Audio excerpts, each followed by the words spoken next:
everybody, it's Grandmama. Time for another story from a hometown scrapbook by Ben Weatherwax.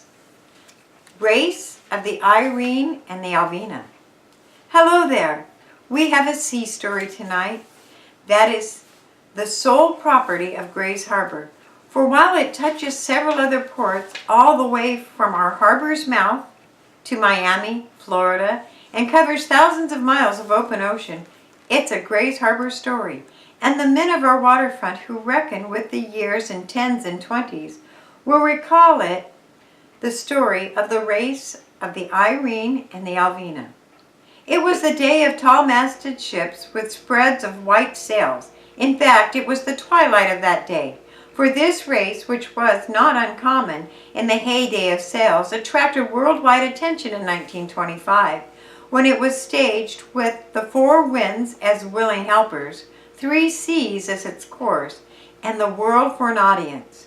So when Dick has said a few words from our sponsors, we'll tell you the story of the Pearl of the Pacific. Dick?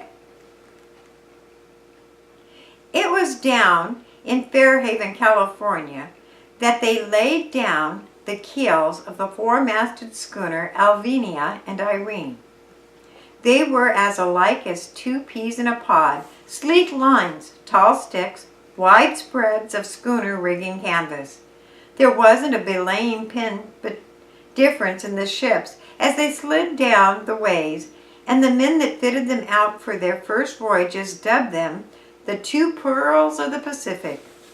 It was in the days before the First World War that they made their appearance on the Pacific, leaning into the tack with skies neat as white linen, lines taut, and the gill in their keels that marked them as the product of men who knew their fundamentals in shipbuilding.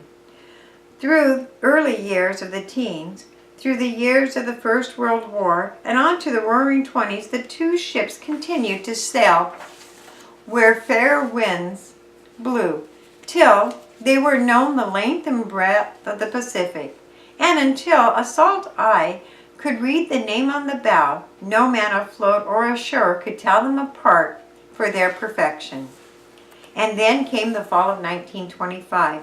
During the summer, the Irene had slipped into Grays Harbor for a loading, but something went awry and the loading was canceled.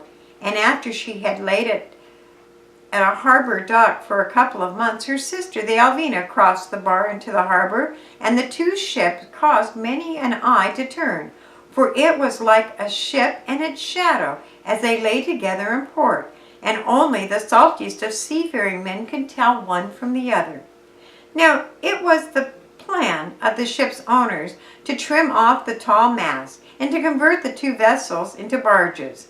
The days of sail, they said, had gone forever, and never again would the Irene and the Alvinia put out of port to skim the waters of the seas and to make the hearts of seafaring men beat harder with their sleek beauty and proud ways. But something happened. Something changed all their plans. Down in Florida, the biggest real estate boom in the history of America was selling lots and building cities as fast as the builders could throw up the scantlings. And the demand for lumber was felt throughout the timber-producing states. It changed the minds of the owners of the Alvinia and the Irene, and they decided to load both ships as rapidly as possible and sell them to Florida.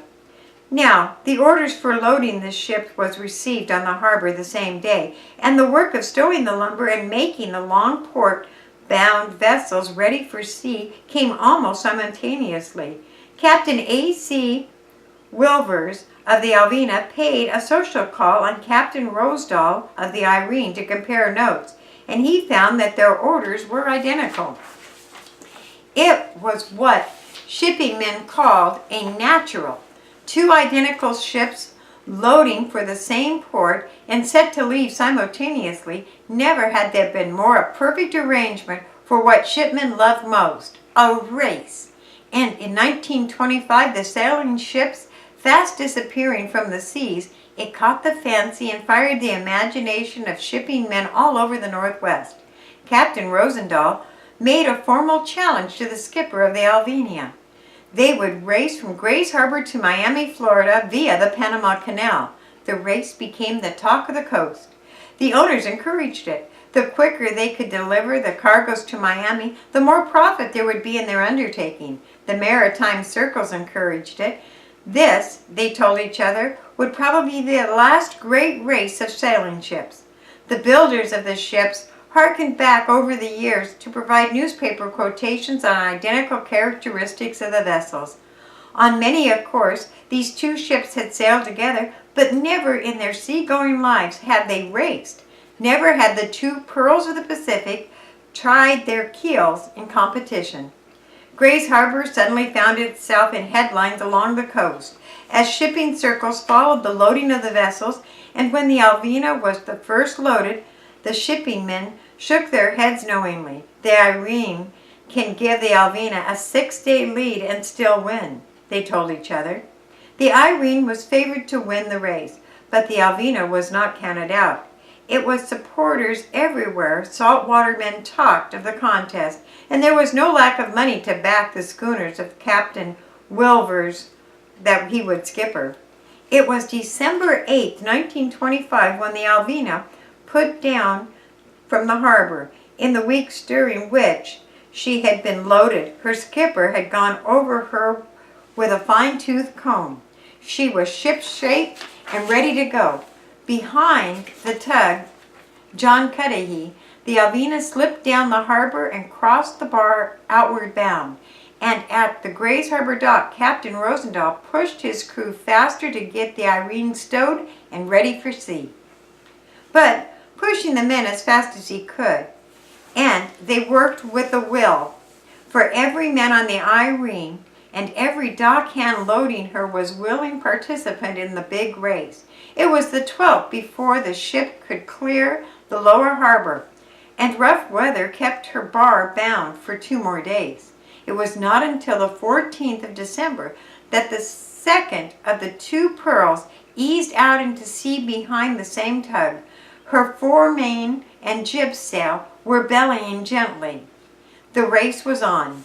Deep water men reckoned that the ships would be passing through the Panama Canal within 60 days, and on the wall maps of the shipping offices throughout the Northwest, masters who had served under the sail charted the course as they would sail it, if they had the deck of the ship under their feet, and the saltwater world watched in time. They each had radio receiving sets to keep them informed on the weather and shipping notices, but neither ship had sending equipment to keep in touch with the rest of the world. Betting odds shifted to even as the Irene sailed. Shipping men figured her 6-day better vessel, but her 6 days were up. It was now a toss-up, the men said. Ships coming up and down the coast were questioned regarding the 2 schooners, but as the weeks passed, Grays Harbor had no word of either. On February 8th, shipping men had figured the Alvina due in Cologne, but on February 7th, there was no word of the vessel. It was 30 days later before she was reported as having passed through the locks, but still there was nothing on the Irene, and seafaring men scratched their heads. Was their favorite? The Alvina left the isthmus and sailed on into the Caribbean. Reports indicated that the weather south of Grays Harbor, but there was no detail. They'd have to wait for Miami. It was a month and 1 day later that the Alvina staggered into Miami Harbor. Her canvases were threadbare, ripped by the gales. Her hull was blistered, her crew weary and hungry for the sight of land. But they cheered as they entered Miami Harbor, for they knew they had beat the Irene. No hull in the semi-tropical waters of Florida Cove matched their own. Only one pearl of the Pacific was home to roost. The big race was over. It had been won by the Alvinia. And what happened to the Irene? Weeks dragged by. There was no word from the doughty captain, who had vowed that he would spot the Alvina a 6-day lead and beat her to Cologne. Finally, on April 20th, while the shipping circles watched Panama for the first sights of the ship and hopes for its safety had faded, the underwriters in San Francisco informed the world that the Irene had not been reported for 126 days. It was more than 60 days overdue in Cologne. It was therefore assumed that the ship had been lost. The word appeared in the marine publications of the coast, and the wireless in San Francisco sent messages to the ships at sea. The Irene had been given up for lost. And as the message clipped across the skies 4 days out of San Pedro, California, heading for port, the tattered sails and scorched paintwork, with the crew sick with scurvy and rainwater in the tanks, the schooner Irene picked up the message with the latest weak gasps of its batteries. Captain Rosendale and his wife heard it in their cabin, the first message in which they had heard the name of their ship mentioned. Ironically, they heard their own funeral notice, for the Irene was not lost. It would have been at sea for 130 days before it made port. It would report the story of the wildest battle with the sea. For the Irene had played a wrong hand in the race to Miami and lost. 12 hours out of Grays Harbor, the ship had been raked by the strong southwest gale and driven 2,000 miles west into the Pacific.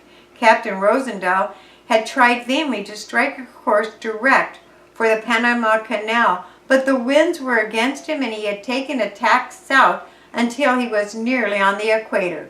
When he tried to tack east to Panama, the calm smooth of the ocean took 20 days, and then a storm struck the Irene and drove it north by east into the horse latitudes. The water tanks were empty, but were replenished from rains that were caught in the ship's sails spread out over the deck. The ship's stores were diminished until nothing remained but beans and salt. But the crew fished for dolphins and bonita, and the big, ill-tasting fish became the staple diet for the crew. The closest they came was 2,100 miles to Panama, where they were becalmed for weeks. Finally, with men ill and food gone, the ship's bottom filled with tropical growth, Captain Rosendale decided to give up the race and head north on the only track he could take. It struck out for San Pedro. On April 23, 1926, the Irene staggered into the harbor at San Pedro to give up the race. The Alvinia had already been reported in Miami 2 weeks before, and shipping circles buzzed with the climatic story of the end of the race, the last great race of sailing ships to catch the fancy of saltwater men of the Pacific coast, and also the last voyage together of the two pearls of the Pacific. And now, a few words from Dick Crombie and our sponsor. In May of 1926, Captain and Mrs. Rosenthal returned to Grays Harbor for a visit, after the skipper had discharged the lumber from the Irene. Then, he had left here weighing 187 pounds and returned weighing 152. Weary with the voyage, they told the story of the race between the pearls of the Pacific, one of the last great sagas of sailing ships that we find here tonight on the pages of our Hometown Scrapbook. Thanks for listening.